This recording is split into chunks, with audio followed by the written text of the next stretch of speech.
DLFના નકલી પ્રોજેક્ટના બહાને 14.84 લાખની ઠગાઈ. Story report by Haresh Rajput, Surat. Surat રેન્જના સાયબર ક્રાઇમ પોલીસ સ્ટેશનમાં જાન્યુઆરી 2025માં એક સાયબર ફ્રોડનો ગુનો દાખલ કરવામાં આવેલો હતો, જેમાં અમારા ઓલપાડ તાલુકાના ફરિયાદીના સાથે લગભગ 18 લાખ જેટલાનું ફ્રોડ થયેલું હતું.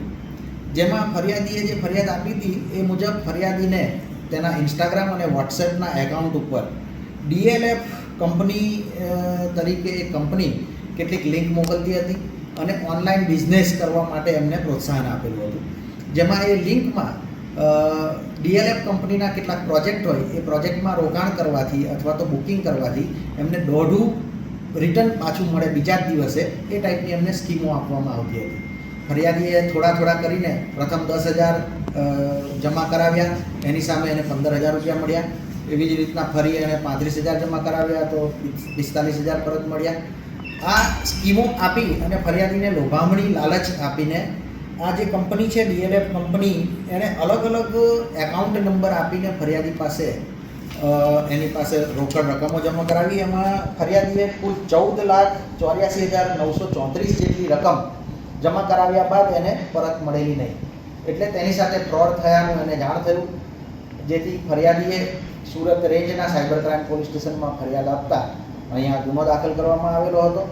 જે ગુનાની તપાસ સાયબર ક્રાઇમ પોલીસ સ્ટેશનના પોલીસ ઇન્સ્પેક્ટર શ્રી PA સુથાર અને શ્રી KR વાઘેલા એમના નિગરાનીમાં થઈ રહી હતી અને સુરત રેન્જના રેન્જ IGP શ્રી પ્રેમવીર સિંહ સાહેબના માર્ગદર્શન હેઠળ આ ગુનાની તપાસ તેઓ કરી રહ્યા હતા.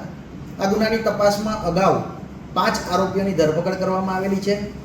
આ ગુનામાં એમો એવી રીતની જાણવા મળી હતી કે ફરિયાદી પાસેથી અને અન્ય ભોગ બનનાર પાસેથી આવી રીતે છેતરપિંડીની જે રકમ છે એ આરોપીઓ અલગ અલગ એકાઉન્ટમાં, જે એકાઉન્ટ તે લોકો ભાડે રાખતા હોય છે અને અલગ અલગ એકાઉન્ટમાં રકમ જમા કરાવતા હોય છે. જે રકમ જમા થયા બાદ એ એકાઉન્ટ ધારકને માત્ર એની પાસેથી ભાડેથી લીધેલું હોય અને જે બીજા એજન્ટો છે એ એજન્ટો એ એકાઉન્ટનો ઉપયોગ કરતા હોય છે.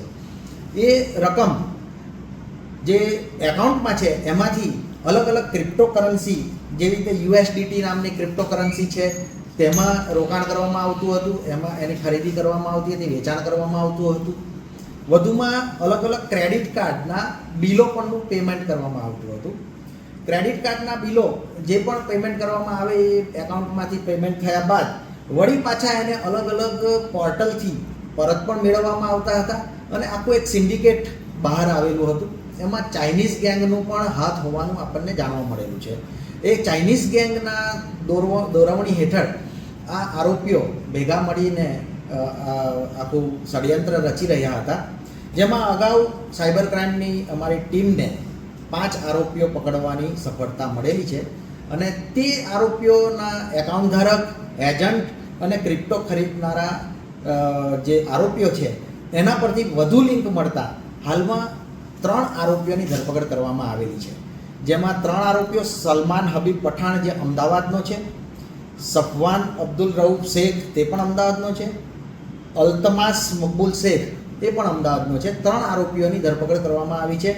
જેમાં જે સલમાન હબીબ પઠાણ છે તે અને અગાઉ પકડાયેલ આરોપી આતિફ ઇશ્તિયાક અજમેરી, આ બંને આરોપીઓ ભેગા મળીને જે ભાડેથી રાખેલા એકાઉન્ટ છે એ એકાઉન્ટમાંથી પૈસા મેળવી અને ક્રિપ્ટોની ખરીદી અને ક્રેડિટ કાર્ડના પેમેન્ટ કરતા હતા. અને એ આરોપીઓ પાસેથી આ બધી માહિતી મળી જ્યારે સફવાન અબ્દુલ રઉફ શેખ અને અલ્તમાસ શેખ છે એ બંને આરોપીઓ ક્રેડિટ કાર્ડ્સ રાખતા હતા.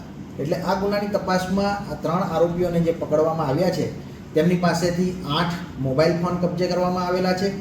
જુદી જુદી બેંકના ક્રેડિટ કાર્ડ 47 જેટલા ક્રેડિટ કાર્ડ એમની પાસેથી મળી આવ્યા છે, એ પણ કબજે કરવામાં આવેલા છે. વધુમાં આ આરોપીઓ પાસેથી અલગ અલગ બેંકના 6 જેટલા ડેબિટ કાર્ડ પણ કબજે કરવામાં આવ્યા છે અને એક હિસાબની નોટબુક એમની પાસે રાખેલી હતી એ પણ કબજે કરવામાં આવી છે. હાલમાં આ ગુનાની તપાસ મહેરબાન રેન્જ IGP પ્રેમવીર સિંહ સાહેબના માર્ગદર્શન હેઠળ સાયબર ક્રાઇમની ટીમ કરી રહી છે અને હજુ પણ વધુ આમાં માહિતીઓ બહાર આવવાની શક્યતા છે.